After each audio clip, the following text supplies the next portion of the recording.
오늘도 하나님께 예배 드리기 위하여 주의 성전을 찾아주신 모든 성도님들과 또 영상으로 예배 드리시는 모든 성도님들을 주님의 이름으로 환영하고 축복합니다.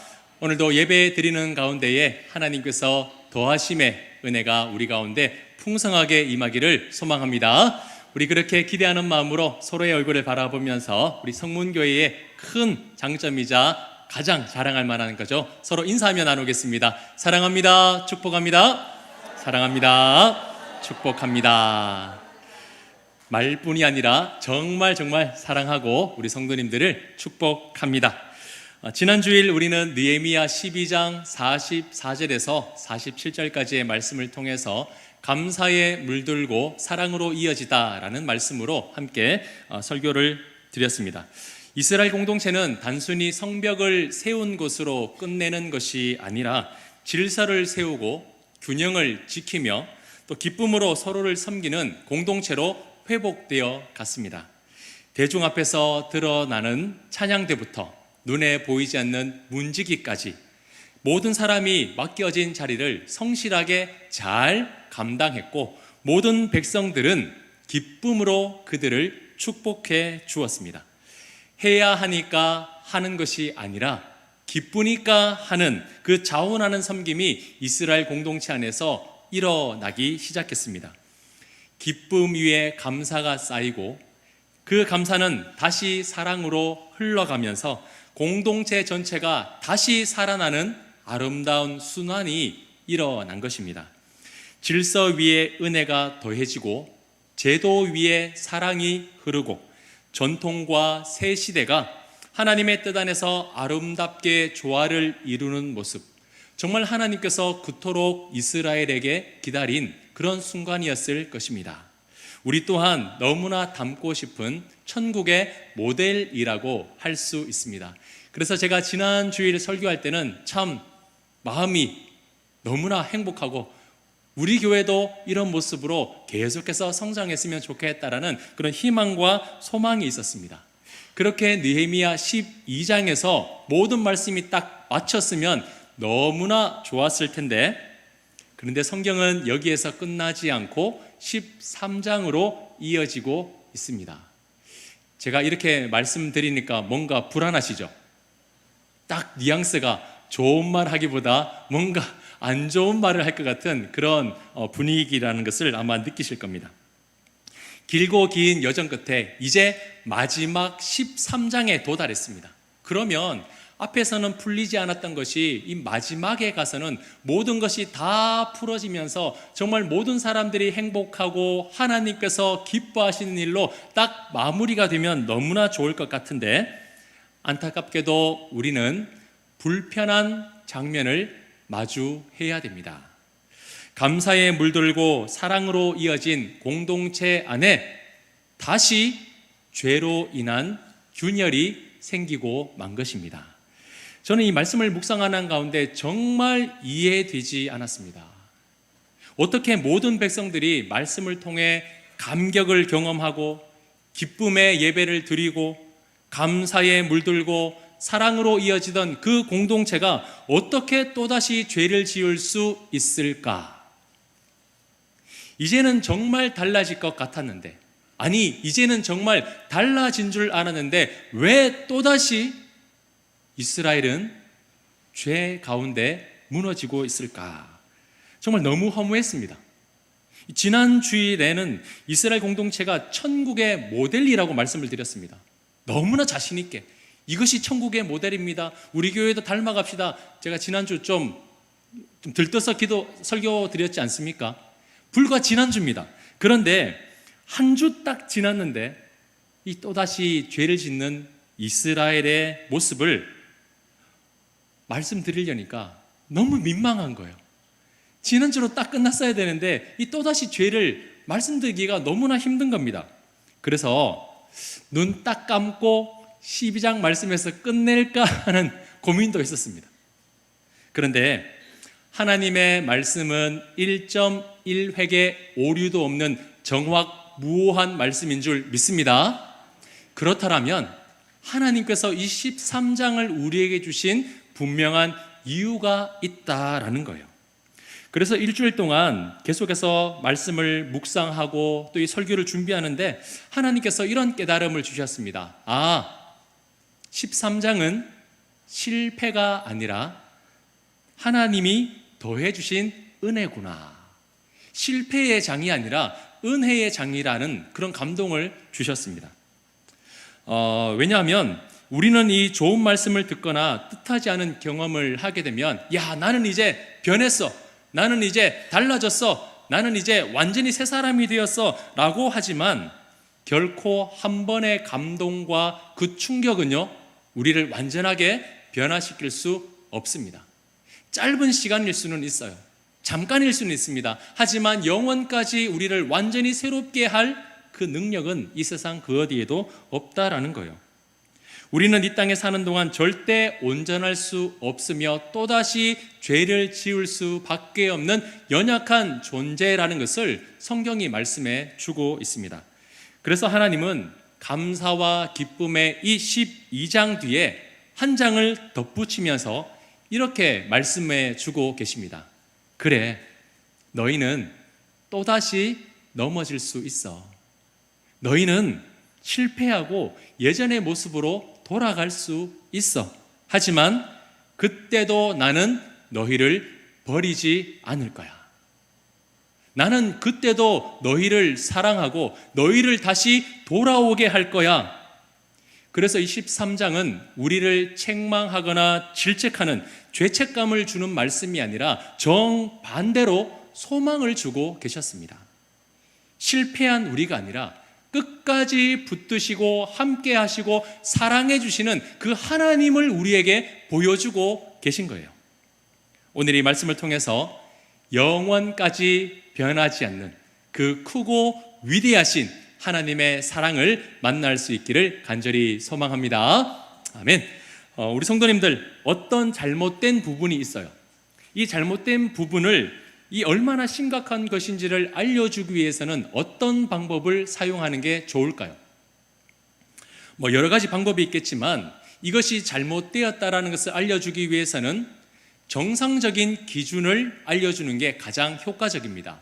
좀 더 쉽게 표현하기 위해서 예를 들면 우리 성도님들도 아마 2년이나 3년마다 건강검진 다 받으실 겁니다. 그렇죠? 저도 시기마다 건강검진을 받고 있습니다. 내 몸에 대한 진단을 받기 위해서 피검사도 하고 내시경도 하고 또 엑스레이도 찍습니다. 검사를 다 받고 난 뒤에 이제 의사를 만나서 이제 소견을 듣죠. 그럴 때 의사가 이렇게 말하는 겁니다. 이 부분은 어디가 안 좋고요, 이 부분은 좋습니다 라고 하면서 이야기하는데 잘 모르겠는 거예요. 숫자를 이야기하는데. 그래서 선생님, 제가 얼마나 안 좋고 얼마나 좋은가요? 라고 물었더니 선생님이 한 가지 보여주는 게 있었어요. 뭐냐면 기준점이 되는 하나의 표와 사진을 보여주면서 설명을 해주는 거예요. 정상적인 기준은 이 정도인데 선생님은 지금 이 정도라서 좋고요, 이 정도라서 안 좋습니다 라고 하면서 비교해 주니까 내가 건강하구나, 이 부분은 안 좋구나 라는 것을 좀 더 쉽게 알겠더라고요.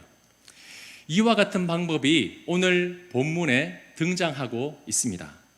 이스라엘의 잘못된 부분을 알려주기 위해서 옳고 그름이 되는 기준점을 우리에게 보여주시는 건데 그 기준점이 바로 1절에서 3절까지의 말씀이 되는 겁니다.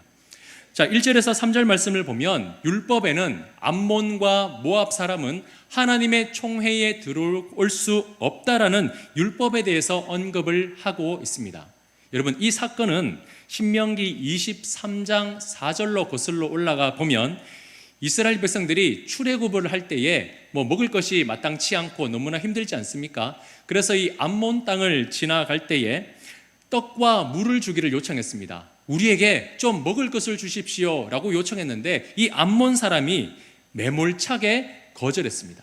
문도 열어주지 않고 어떤 것도 공급하지 않고 야, 가라 가 하면서 내쫓아낸 거예요. 그리고 민수기 22장과 23장에 보면 모압 왕 발락이 선지자 발람을 고용해서 거짓 예언을 하게 했습니다. 그런데 하나님은 이것을 완전히 바꾸셔서 그 발람으로 하여금 오히려 축복하는 메시지를 전하도록 하게 하는 사건이 이 민수기에 기록되어 있습니다. 하나님께서는 하나님의 백성인 이스라엘을 외면하고 저주하게 하신 일을 기억하셨습니다. 그래서 암몬과 모압은 절대 영원까지 하나님의 총회에 들어오지 못할 것이다 라는 명령을 주셨습니다. 이에 이스라엘 백성들이 성벽을 재건하고 다시 하나님의 말씀을 펴서 그 말씀을 읽어낼 때에 이 말씀을 듣게 된 거예요. 모압과 암몬 사람은 영원히 총회에 들어오지 못한다. 그래서 어떻게 했을까요? 이스라엘 백성들이 하나님의 말씀이고 법이기 때문에 기쁨으로 자기들 안에 정착되어 있던 이 이방 사람들을 분리시켜 냈습니다. 자, 여기까지 보면 아주 정상적이에요. 하나님의 말씀을 들었고 하나님의 말씀을 믿고 그 말씀에 순종했구나. 너무나 정상적인 일입니다. 자, 그런데 이어진 4절부터가 문제예요. 자, 이어진 4절 말씀을 보시면 이전에 우리 하나님의 전의 방을 맡은 제사장 엘리야십이 도비야와 연락이 있었으므로 라고 말씀이 이어지고 있습니다. 자, 우리 성도님들, 이제 도비야 하면 척 하고 아실 텐데요. 도비야가 누구입니까? 다음 주 느헤미야 퀴즈인데 도비야가 누구죠? 예루살렘 성벽 재건을 방해했던 3인방 중에 한 사람입니다. 그런 대적과 다른 사람도 아닌 대제사장 엘리야십이 연락하고 있었다라는 거예요.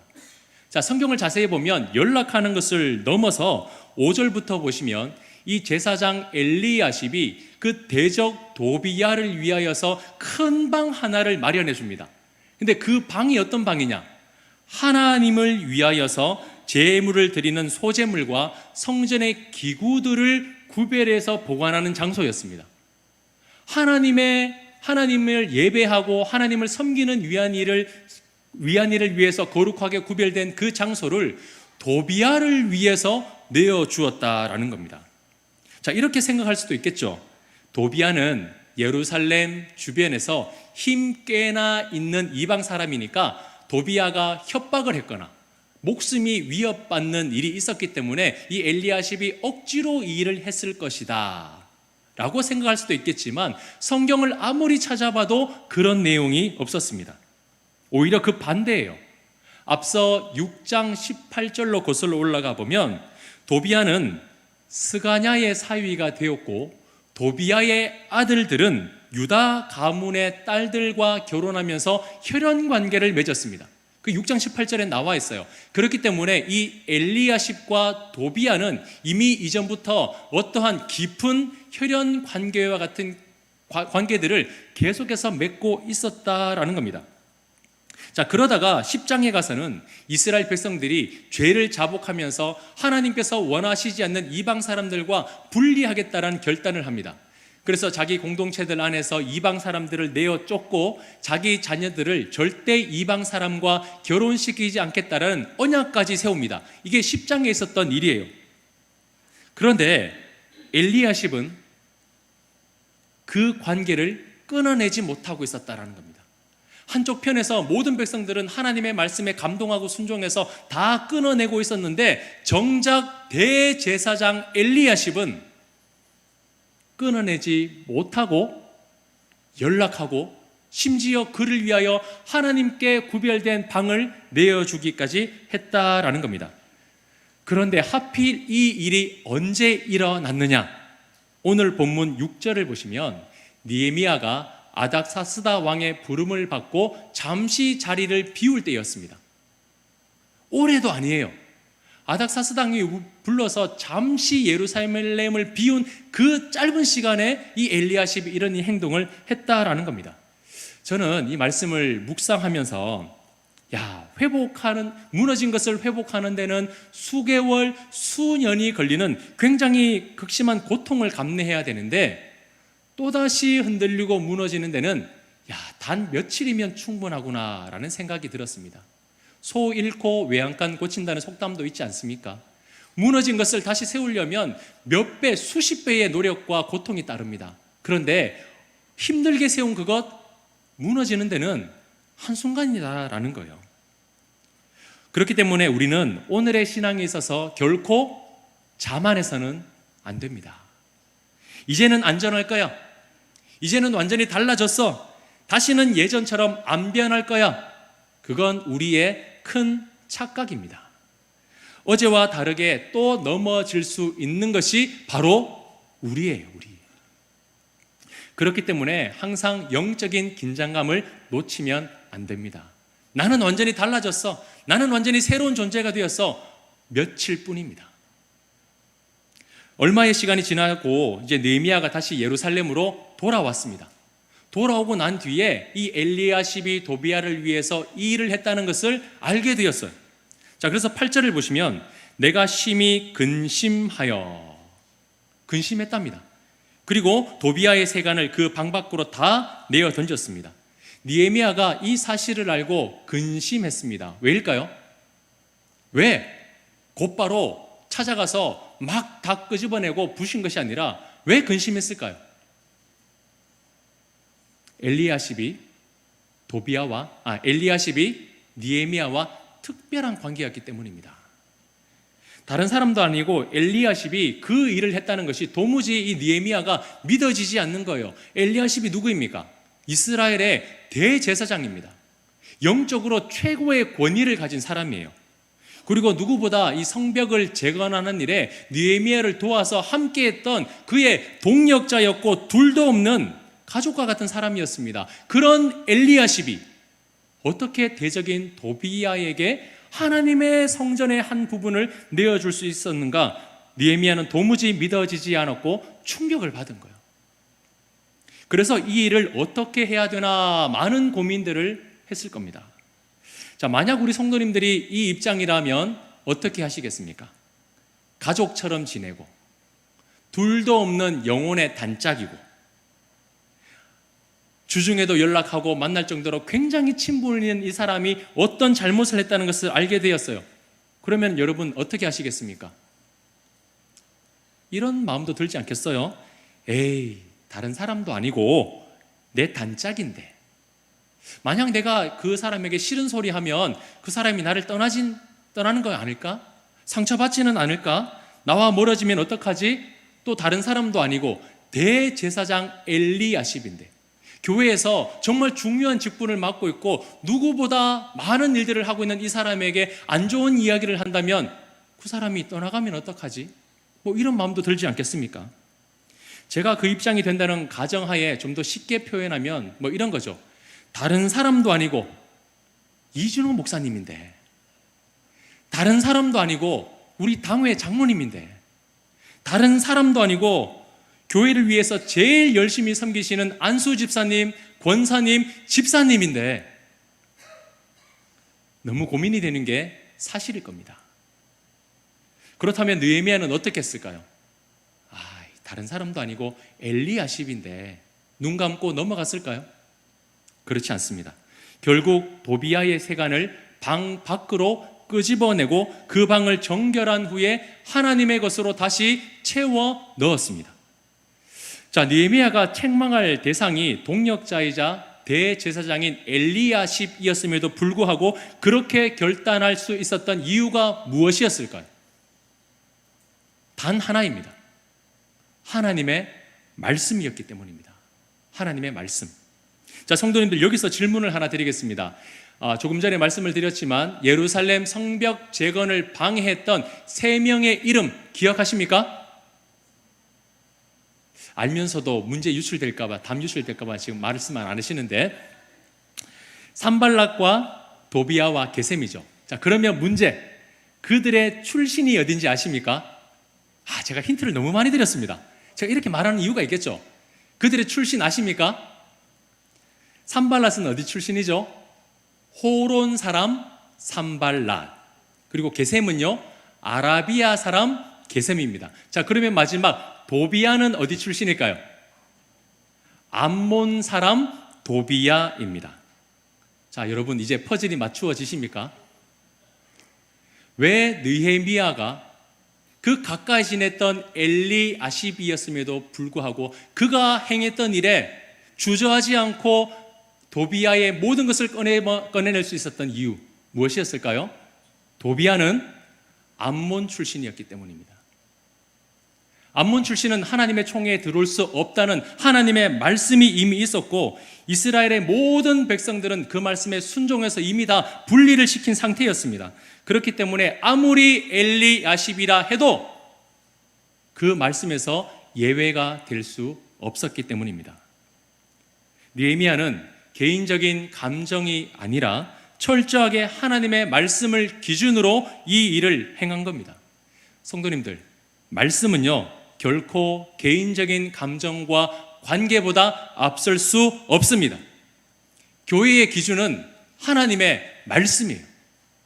말씀이 가라 하시면 가고 서라 하시면 서는 겁니다. 그 누구도 예외가 될 수는 없습니다. 그렇게 사랑하는 성도님들, 우리 모두 이 말씀을 겸손으로 받아들일 수 있기를 소망합니다. 아무리 담임 목사라 해도, 아무리 당회 장로님이라 해도, 안수 집사님, 권사님, 교회에서 열심히 충성 봉사하는 집사님이라 해도 말씀에서 금하는 죄라면 아무리 작은 것이라 할지라도 절대 하나님의 성전에 가지고 들어올 수 없다는 것을 명심할 수 있기를 바랍니다. 그 누구라 해도 예외는 없습니다. 느헤미야는 방을 정결한 후에 어떻게 했습니까? 9절 말씀을 보시면 그 방을 정결하게 하고 하나님의 전의 그릇과 소재물과 유향을 다시 그리로 들여 놓았습니다. 하나님의 집에는 오직 하나님의 것으로만 채울 수 있습니다. 하나님의 집에는 절대 세상적인 것들과 죄가 들어올 수 없습니다. 자, 여기에서 끝나는 게 아니에요. 10절 말씀을 보시면 우리 화면을 보면서 같이 한번 읽겠습니다. 시작. 느헤미야가 또 알아보니 레위 사람들과 노래하는 자들이 받을 몫을 주지 않으니 먹고 살기 위하여 각각 자기 밭으로 도망가는 일들이 지금 이 이스라엘 가운데 일어났습니다. 이것 또한 이해가 되지 않는 거예요. 제가 지난 주일 12장 44절의 말씀을 전하면서 어떤 말씀을 드렸습니까? 율법에 정한 대로 레위 사람이나 노래하는 자들에게 그리고 문지기들까지 그들의 몫을 주었고 이스라엘의 백성들은 기뻐함으로 그 일들을 했다라고 자신 있게 말씀을 드렸습니다. 하나님의 전을 버려두지 않겠노라 하면서 하나님의 성전을 위해서 노력하는 사람들에게 필요한 몫을 주었습니다. 지난 주일까지만요. 그런데 이 한 장을 넘어서니 달라지는 거예요. 불과 한 장 넘어가자 이제 그들은 그들에게 필요한 몫을 주지 않았습니다. 그렇기 때문에 찬양하는 자, 레위인들이 먹고 살 길이 없으니까 밭으로 가서 일하면서 먹고 사는 거예요. 성도님들, 이처럼 우리의 감정은 그렇게 오래 가지 않아요. 우리의 기쁨은 영원하지 않습니다. 우리의 다짐은 불과 며칠밖에 가지 않아요. 당장 기쁘고 즐거울 때는 뭐든지 다 해줄 것 같지만 금세 그 뜨거웠던 분위기가 식어지고 한 장만 넘어가도 그 뜨거움은 식어지면서 어느새 그 일들은 또다시 중단되고 있다라는 겁니다. 뭔가 뜨거울 때는, 뭔가 기쁠 때에는 막 하다가 식어지면 이 같은 일에 느헤미야는 모든 민장들을 다시 불러 모아서 꾸짖고는 다시 레위 사람을 세우고 그들에게 약속된 것을 분배해 주었습니다. 저는 우리 성도님들에게 질문 하나를 드리고 싶습니다. 사랑하는 성도님들, 13장을 읽으시면서 어떤 생각이 드십니까? 우리 성도님들은 오늘의 본문의 말씀을 들으면서 어떤 마음이 드시나요? 저는 솔직하게 말씀드리면 서두에 말씀드린 대로 정말 이해가 되지 않았고 힘이 빠졌어요. 이 13장의 말씀을 좀 숨겨버리고 싶었습니다. 지금까지 무너진 성벽을 쌓고 말씀을 펴 읽으면서 이스라엘의 무너진 신앙이 점점 회복되고 달라지기 시작했는데 이제서야 본래 원하셨던 하나님의 공동체로 변하기 시작했고 모든 것이 제자리를 찾는 듯 했는데 어떻게 한 방에 이 모든 게 무너질 수 있을까? 정말 안 되는 것일까? 그래서 이번 한 주 설교 준비하는 게 너무 힘들었어요. 달라집시다, 변화됩시다, 할 수 있습니다 해도 또 안 되는데 해서 뭐하나 라는 허무함이 막 드는 거예요. 그래서 너무 고통스러웠습니다. 그런데 말씀드렸듯이 묵상하고 읽어내고 설교를 준비하는 가운데 하나님이 이런 감동을 주셨어요. 이 목사야, 몰랐어? 이게 원래 너야. 너는 결코 완전하지 않아. 오늘 하겠다고 하지만 내일 또 넘어질 수 있는 것이 바로 너야, 너. 이 목사야. 이게 원래 이 땅의 교회의 모습이야. 겉으로는 나를 섬긴다고 말을 하고, 겉으로는 주님을 위하여 생명까지 바치겠다고 다짐을 하지만 내일 또 넘어지는 것이 바로 이 땅의 교회야. 이 마음을 주시는데요, 허무함이 아니라 위로가 되는 거예요. 아, 하나님 알고 계시는구나. 하나님은 우리에게 기대하시는 것이 완전한 변화고 완전한 달라지는 것이고 완전한 것이 아니라 이미 달라질 것을 하나님 알고 계시는구나. 끝까지 이 약속 못 지킨다는 것 하나님 알고 계시는구나. 저는요, 느헤미야 말씀을 묵상하고 계속해서 설교를 지금 25번째 해가면서 기대하는 게 있었어요. 우리도 이렇게 변화됐으면 좋겠다. 우리 교회도 이렇게 달라졌으면 좋겠다. 나도 느헤미야처럼 공동체를 위해서 이렇게 섬기는 사람이 되었으면 좋겠고, 우리 공동체도 다시는 예전으로 돌아가지 않고 말씀이 원하시는 하나님의 교회로 되었으면 좋겠다. 완벽한 교회, 완벽한 목회자가 되기를 저는 꿈꾸며 이 말씀을 전했어요. 그런데 이 말씀에서 보여주는 느헤미야는 제가 아니에요. 이 말씀에서 보여주는 느헤미야는 우리 성문교회가 아닙니다. 그렇다면 이 느헤미야는 누구일까요? 바로 예수 그리스도였어요. 지금 하나님께서는 무너진 이 땅 가운데, 실수하는 그들 가운데 예수 그리스도를 보내주셔서 어떻게 회복하시고 다시 고쳐가실까를 이 느헤미야를 통하여 지금 우리에게 보여주고 계신 겁니다. 우리는 느헤미야가 아니라 엘리야십이에요. 엘리야십. 그렇게 생각하면서 말씀을 다시 들여다보십시오. 여러분, 엘리야십이 하나님의 성전에 잘못 채워넣은 것 누가 끄집어냈습니까? 느헤미야가 끄집어냈어요. 그 느헤미야가 누구라고요? 예수 그리스도. 잘못된 것을 채워넣었으면 찾아와 주셔서 그것을 끄집어내 주시는 분이 바로 예수 그리스도입니다. 그리고 그 비어있는 공간에 다시 하나님의 것으로 채우셔 주시는 분이 바로 예수님이죠. 사람들로부터 공급받지 못하여 각각 밭으로 도망간 사람 누가 다시 불러주었습니까? 예레미야가 다시 불러서 세워줬죠. 그 느헤미야가 누구입니까? 예수 그리스도이시죠. 우리에게 필요한 것을 아시고 채우시고 공급하고 다시 세워주시는 분, 예수님이십니다. 그래서 이 13장은요, 우리에게 위로의 말씀이에요. 9절과 11절을 보시면 이 말씀이 있습니다. 다시 그리로 들여 놓았느니라. 다시 제자리에 세웠더니. 다시. 우리는 넘어지지만 하나님은 다시 채워주십니다. 우리는 무너지지만 하나님은 다시 일으켜주십니다. 그래서 이 마지막 13장은 무너지는 내가 아니라 다시 세우시는 하나님을 우리에게 보여주고 계신 거예요. 그리고 마지막 24절에 느헤미야가 이렇게 기도하는 말씀이 있습니다. 우리 같이 화면을 보면서 읽겠습니다. 시작. 내 하나님이여, 이 일로 말미암아 나를 기억하소서. 내 하나님의 전과 그 모든 직무를 위하여 내가 행한 선한 일을 도말하지 마옵소서. 아멘. 이 말씀을 묵상하기 전까지 저는 느헤미야가 되어서 제가 이 기도를 해야 된다고 생각했어요. 하지만 아니었습니다. 제 착각이었어요. 이것은 예수님의 중보 기도였습니다. 화면을 바꿔서 이 바뀌어진 말씀을 우리 같이 읽겠습니다. 시작. 내 하나님이여, 이 일로 말미암아 나를 기억하옵소서. 내 성문교회와 그 모든 성도를 위하여 내가 행한 선한 일을 도말하지 마옵소서. 아멘. 예수님께서 우리 교회를 위하여 행하신 일, 예수님께서 오늘도 무너지고 내일도 무너질 연약한 우리를 위하여 하신 그 십자가의 행하심, 주님이 우리를 위하여 지금도 중보하고 계시는 거예요. 오늘도 우리가 넘어질 것을 알기에, 오늘도 우리는 죄 가운데 향하여 갈 것을 알기에 주님은 오늘도 하나님 보좌 우편에서 우리를 위하여 중보하며 기도하고 계시는 겁니다. 그 은혜 앞에 우리가 다시 한 번 더 결단했으면 좋겠습니다. 내일 또 넘어질지언정 오늘 이 말씀을 주신 하나님께 다시 우리의 신앙을 고백했으면 좋겠습니다. 하나님, 내일 저는 넘어질 수 있는 연약한 존재입니다.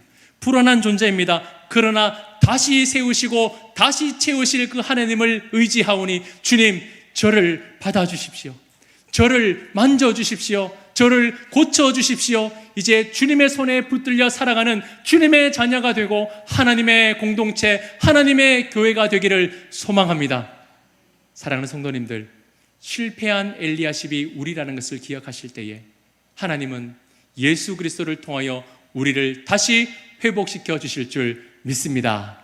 그 회복의 은혜가 12월 25일 우리를 위하여 이 땅에 오신 예수 그리스도를 기억하며 찬양하며 경배하며 축하하는 그런 복된 한 주가 되시기를 주님의 이름으로 축원합니다. 축원합니다.